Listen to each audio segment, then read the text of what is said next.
नमस्कार सभी को, स्वागत है आप सबका आज के इस न्यू लेक्चर में।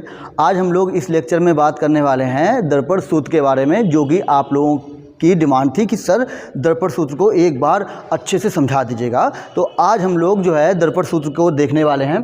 तो दर्पण सूत्र बेसिकली होता क्या है, वो किसी दर्पण के लिए यू वी एफ में संबंध होता है। यू क्या होता है? यू जो होती है वस्तु की स्थिति, जिसे हम लोग दर्पण से वस्तु की दूरी बोलते हैं। वी क्या होता है? प्रतिबिंब की स्थिति, जिसे हम लोग दर्पण से प्रतिबिंब की दूरी बोलते हैं। और एफ तो आपको पता होगा दर्पण की फोकस दूरी होती है। तो इन तीनों में संबंध क्या होता है उसके बारे में हम लोग डिस्कस करेंगे, ठीक है। तो चलिए वीडियो में एंड तक बने रहिएगा, साथ दीजिएगा। तो मैं इसके लिए कुछ कंडीशन ले रहा हूँ, तो चलिए स्टार्ट करते हैं हम लोग। तो मैंने कंडीशन क्या ली है कि मैं वस्तु को जो है सी, ये जो वक्रता केंद्र है ना, इससे परे ले रहा हूँ, ठीक है। तो यहाँ से मैं एक प्रकाश किरण को ऐसे डाल रहा हूँ जो कि मुख्य अक्ष के समांतर है और दर्पण से टकरा रही है, अवतल दर्पण से टकरा रही है। आपको पता है टकराने के बाद कहाँ से जाती है? फोकस से गुजरती है। तो ये फोकस से ऐसे कुछ इस प्रकार से गुजर जाएगी, ठीक है। अच्छा, एक प्रकाश किरण को मैं कहाँ से निकाल रहा हूँ? एक प्रकाश किरण को मैं गुजार रहा हूँ सी से। कहाँ से? सी से। तो ये सी से प्रकाश की किरण गुजरी है।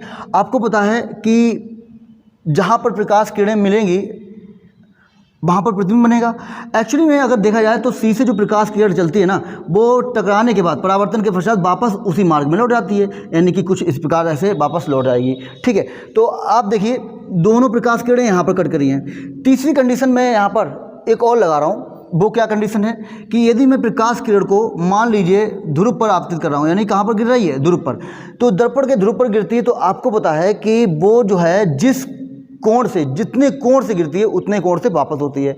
अच्छा, एक चीज़ जब मैंने आपको ये प्रतिबिंब बनाने के नियम बताए थे, तो वहाँ पर मैंने बताया था कि यदि कोई प्रकाश की किरण दर्पण के ध्रुव पर गिरती है, तो दर्पण के ध्रुव पर गिरने के बाद कहाँ से गुजरेगी? गुजरी गई वहीं से गुजरेगी जहाँ पर सारी प्रकाश की किरणें मिल रही होंगी। आपको पता है कि किसी वस्तु से अनंत प्रकाश की किरणें चलती हैं, लाखों करोड़ों प्रकाश की किरणें चलती हैं, लेकिन परावर्तन के बाद एक ही बिंदु पर मिलेंगी जहाँ पर उसका प्रतिबिंब बन रहा होगा, ठीक है। तो प्रतिबिंब यहाँ पर बन रहा है, तो प्रकाश किरण ये जो चली है, तो ये टकराकर जो है कहाँ से आ जाएगी? वहीं से, यानी कि जहाँ से प्रतिबिंब बन रहा है। तो प्रतिबिंब कहाँ बन रहा है? यहाँ पर। तो ये प्रतिबिंब बन गया। मान लो ये वस्तु को मैं बोल दूँ कि ये वस्तु ए बी है, तो इसका प्रतिबिंब बनेगा हमारे पास बी डैश ए डैश, ठीक है। तो कुछ इस प्रकार हमारा ये प्रतिबिंब बन जाएगा। ओके, देखिए ध्यान से।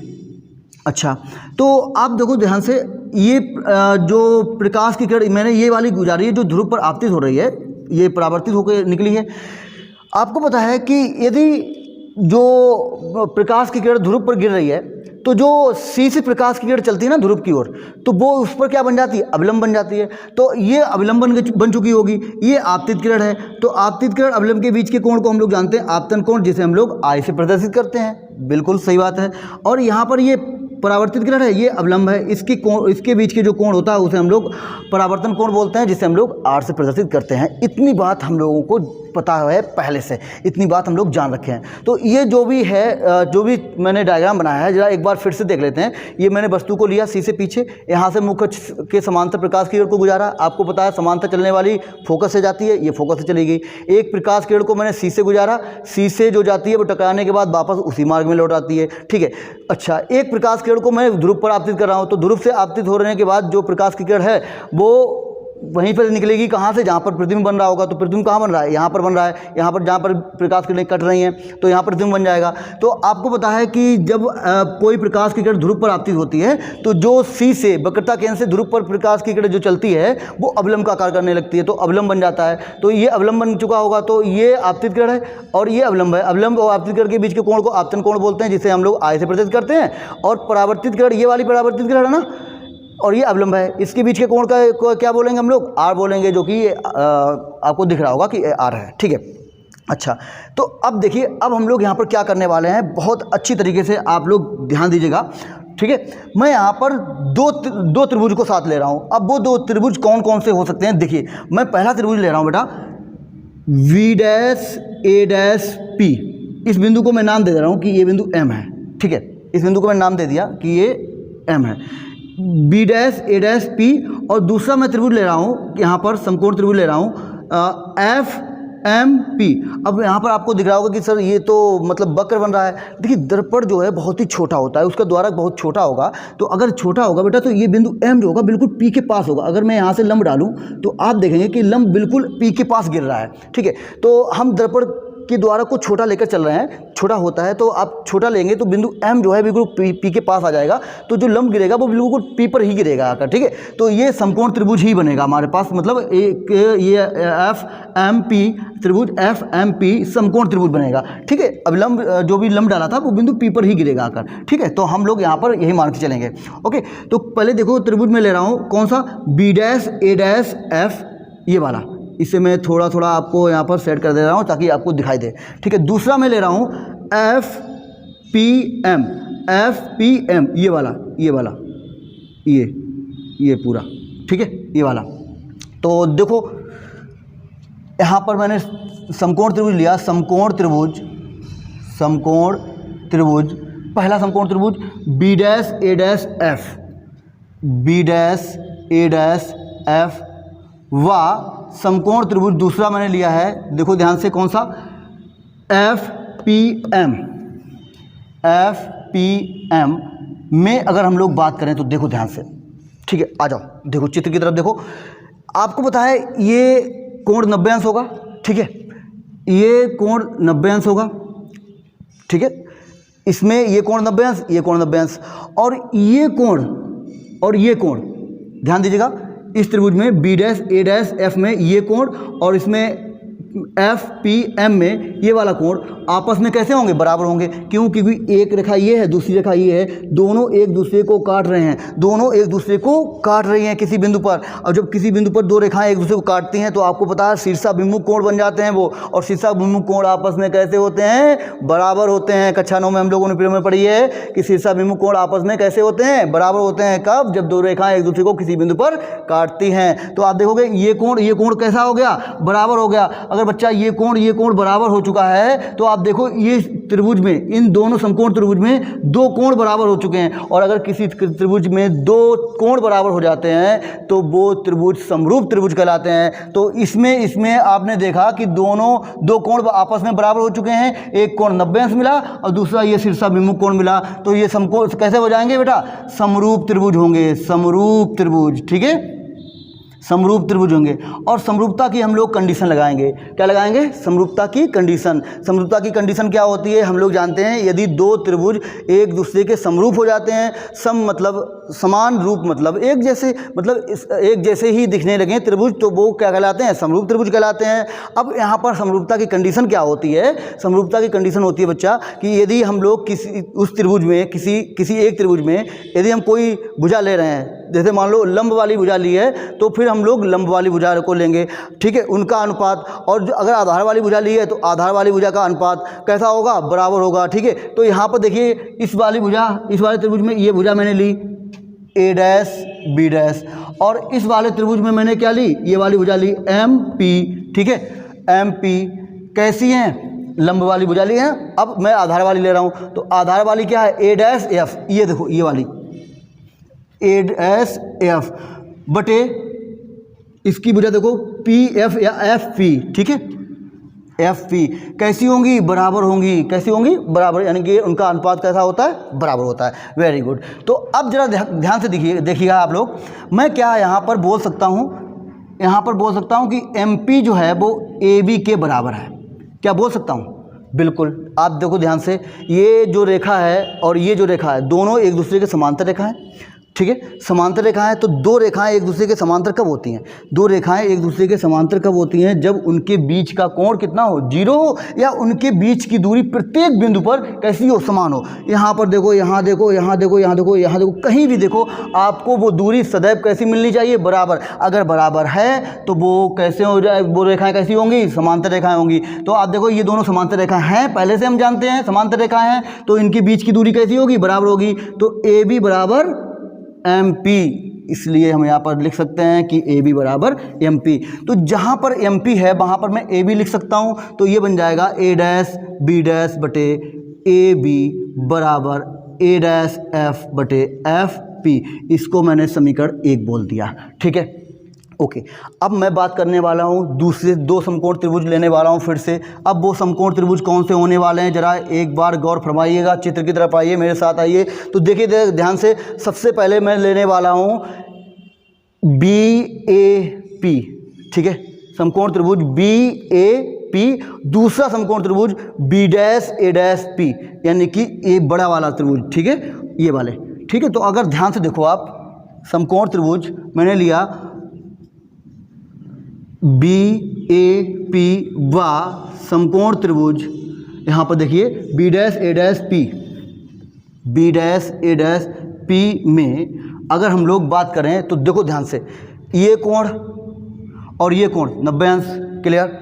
अच्छा, ये कोण और ये कोण आपस में बराबर हैं, कैसे हैं, बराबर, परावर्तन के नियम से बराबर है ना, बोलो। तो कोण I और कोण R बराबर हो गए, यानी कि ये दोनों त्रिभुज भी कैसे हो गए, समरूप त्रिभुज हो गए। कैसे हो गए, समरूप त्रिभुज हो गए बेटा, समरूप त्रिभुज। और समरूपता की कंडीशन हम लोग अप्लाई करते हैं, क्या वही अभी जो लगाया था कि इसकी भुजा और इसकी भुजा का अनुपात बराबर होगा, ये भुजा बटे ये भुजा, यानी कि आ जाओ भाई। तो हम लोग यहाँ पर कंडीशन लगा रहे हैं B'A' अनुपात इसकी ये भुजा के बराबर करो, अनुपात देखो क्या है, AB बराबर, ठीक है। इसकी भुजा देखो A'P बटे AP, ओके। तो अब देखो ध्यान से, अगर मैं इसको समीकरण 2 बोल दूं तो समीकरण 1 और 2 को देखो, ध्यान से देखो, इसकी लेफ्ट हैंड साइड कैसी है, बराबर है। तो ऑब्वियस सी बात है राइट हैंड साइड भी कैसी होंगी, बराबर होंगी। तो मैं लिख सकता हूँ यहाँ पर समीकरण 1 व 2 से आप देखेंगे वो आएगा हमारे पास A'F बटे FP बराबर A'P बटे AP, ठीक है। तो आप यहाँ पर देख रहे हैं ये लेफ्ट हैंड साइड बराबर थी, ठीक है, तो राइट हैंड साइड भी बराबर होनी चाहिए, तो हमने बराबर कर दी। तो आपने देखा कि हमारे पास एक ये रिलेशन निकल के आ गया, A'F बटे FP बराबर A'P बटे AP। अब यहाँ पर बात करते हैं आखिर ये दूरियाँ हैं कौन कौन सी। A' क्या है बेटा, A' आप देखो जहाँ पर प्रतिबिंब बन रहा है वो स्थिति है, A'F क्या है, जहाँ पर प्रतिबिंब बन रहा है। अच्छा, FP क्या है बेटा, FP आप देखो ये FP ये है, ये देखो ये FP है। तो आपको पता है कि ध्रुव और फोकस के बीच की दूरी को हम लोग फोकस दूरी बोलते हैं, क्या बोलते हैं बेटा, फोकस दूरी। तो ये F है, ये हमको पता है, ठीक है, ये हमको पता है। क्या A'F पता है, बिल्कुल पता है। A'F नहीं पता है, सॉरी A'F नहीं पता है, A'F ये होगी ना, नहीं पता है हमको, ठीक है, ये नहीं पता है, ये पता है। A'P देखो, A'P कहाँ पर है, A'P ये है, ये दूरी पता है, जी हाँ, क्योंकि यहाँ पर प्रतिबिंब बन रहा है और ध्रुव से प्रतिबिंब के बीच की जो दूरी होती है उसे हम लोग V जानते हैं, तो ये रहा V, ठीक है, ये B हो गया। अच्छा, पता है AP पता है क्या, जी हाँ, A और P ये क्या है, वस्तु की स्थिति है, क्या है, वस्तु की स्थिति U है, ये भी हमको पता है, ये भी पता है, ठीक है। तो सभी दूरियां पता है, तो जो पता है उनसे हमें मतलब नहीं होगा, जो नहीं पता है उससे मतलब रखेंगे, उसे हम लोग बदलेंगे, उसे चेंज करना पड़ेगा। तो A'F आप देखो ध्यान से, A'F ये दूरी है, ये दूरी हमको नहीं पता है ना, तो इसको हमें निकालना पड़ेगा। क्या होगा, ध्यान से देखिए, इस दूरी को निकालने के लिए मैं क्या कर रहा हूँ, आपको पता है ये A'P पूरी दूरी पता है कितनी है, V है। A'F यही निकालना है। PF या FP आपको पता है वो क्या है, F है। तो ये भी पता है और ये पूरी दूरी पता है। तो मैं क्या करूं, अगर मैं पूरी दूरी में से ये पूरी दूरी दिख रही है आपको, इस पूरी दूरी में से इतनी दूरी को अगर मैं घटा दूं, ठीक है, तो ये दूरी निकल आएगी।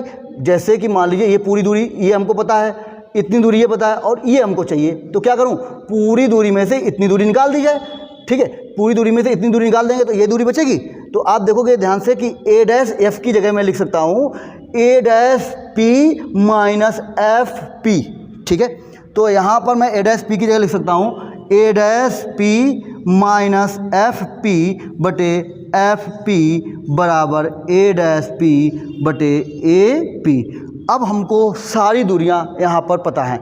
अब यहाँ पर हम लोग रखेंगे इन दूरियों की वैल्यू, ठीक है। तो जो हमको पता है हम रखने वाले हैं, लेकिन ध्यान दीजिएगा यहीं पर सबसे बड़ी खेल या गलती कर देते हैं बच्चे। क्या गलती कर देते हैं, कि वो दूरियां ऐसे देखी और रख दी, नहीं, ऐसे बिल्कुल नहीं रखना है, हमको चिन्ह के साथ रखनी होगी।